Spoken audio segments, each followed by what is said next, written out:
Hey again, Southside. So to tell you a little bit more about my year this past year in the Middle East, I'm going to start off with just how the Lord got me there and then a little bit about what I did.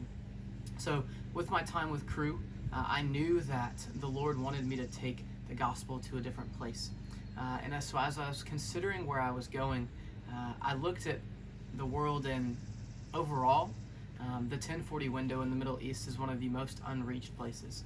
And the country that I actually ended up going to, the students had never heard the gospel before.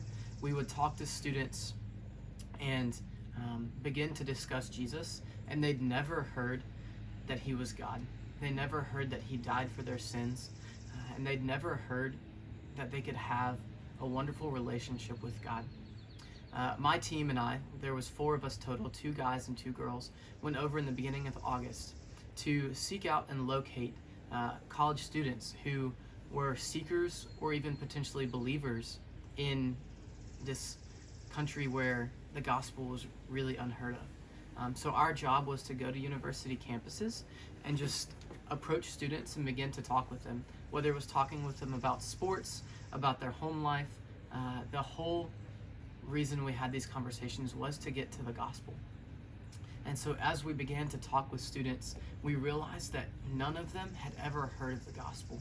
And many of them had been told the opposite of the gospel, that Jesus did not die, that Jesus was not God, and that they had grown up this way, that they were in fear and afraid of having to always do the right thing for their religion.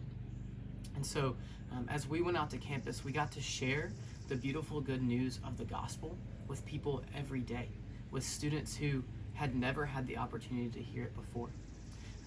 And again, we just think about how Jesus told us in Matthew 28, "Therefore go and make disciples of all nations, baptizing them in the name of the Father and of the Son and of the Holy Spirit, teaching them to obey everything I've commanded you." And Jesus says, "I will be with you always to the very end of the age."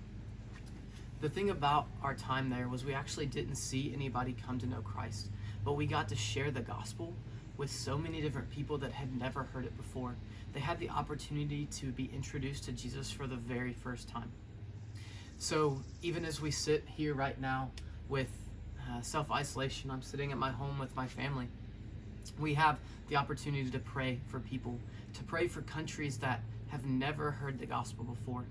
So I urge you to join me in praying for the world to come to know Jesus, and even begin to think about how you can play a small part in going yourself, giving, or praying. Prayer is an integral part, and it's the most efficient weapon we have against the devil, and also a weapon we have to fight the spiritual battle. So I want to say thank you to those who have prayerfully encouraged me, supported me over the past 2 years, and I can't wait to tell you more about my time in the Middle East. If you have any questions, feel free to reach out. I'm here every day because we're isolated. Thank you for this time. Y'all have a wonderful day.